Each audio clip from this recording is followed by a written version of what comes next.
Pandian store serial next promo என்ன மாதிரியான twist ஆக்க போகுதுன்னு பார்க்கலாம். மீனா கதிர்கிட்ட சொல்றாங்க, இங்க பாரு கதிர், நான் ஒத்துக்கிறேன் உனக்கு இப்படிப்பட்ட இஷ்யூஸ் இருக்குன்றத எல்லாமே நான் ஒத்துக்கிறேன். அதுக்காக கொஞ்சம் நீ ராஜியை பத்தியும் நினைச்சு பாரு.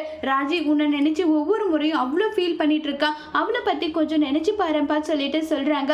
அண்ணி, அவளுக்காகவும் மட்டும் இல்ல, எனக்காகவும் நான் ஓடிட்டு இருக்கேன். என் அப்பாவுக்கு பெருமை சேர்த்தணுன்றதுக்காகவும் தான் நான் ஓடிட்டு இருக்கேன். நான் இப்படி இருக்கணும் அப்படின்னு என் அப்பா ஆசைப்படுவாரு. முடங்கி இருக்கிறது என் அப்பா ஆசைப்பட மாட்டார் அண்ணி. அதுக்காக தான் நான் இப்படி பண்றேன்றாங்க. சரி, நீ ராஜியை உன்னுடைய மனசுல என்னவா வச்சிருக்க? கல்யாணம் ஆயிடுச்சு, அவளுக்கு சோறு போடணுன்ற ஒரு ரீசனுக்காக நீ ராஜி மேல அன்பு அக்கறையே இருக்கியா, இல்ல வேற என்ன காரணம்ன்றாங்க. அவ கூட ஃப்ரெண்டா ஆகணுன்றது என்னுடைய ஆசை. அதுக்காக தான் நான் ட்ரை பண்ணிட்டு இருக்கேன். ஆனா வைஃபை ஏத்துக்கணும்னு கேட்டா கண்டிப்பா என்னால வைஃபை ஏத்துக்க முடியுமானா அதுக்கு என்கிட்ட பதில் கிடையாது நல்லா சொல்லிட்டு இருக்காங்க.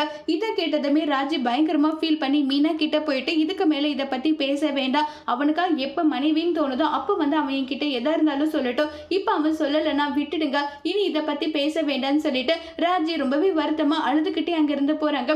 இப்ப கதிர் நினைக்கிறாங்க, ஒருவேளை என்னுடைய காதல உன்கிட்ட எக்ஸ்போஸ் பண்ணிட்டா உன்னுடைய கெரியர்ல நீ கான்சென்ட்ரேட் பண்ண மாட்ட, அதனாலதான் இப்படி சொன்னேன்னு சொல்லிட்டு கதிர் மனசுக்குள்ள நினைக்கிறாங்க. அதோட இந்த பிரமவை முடிச்சிருக்காங்க.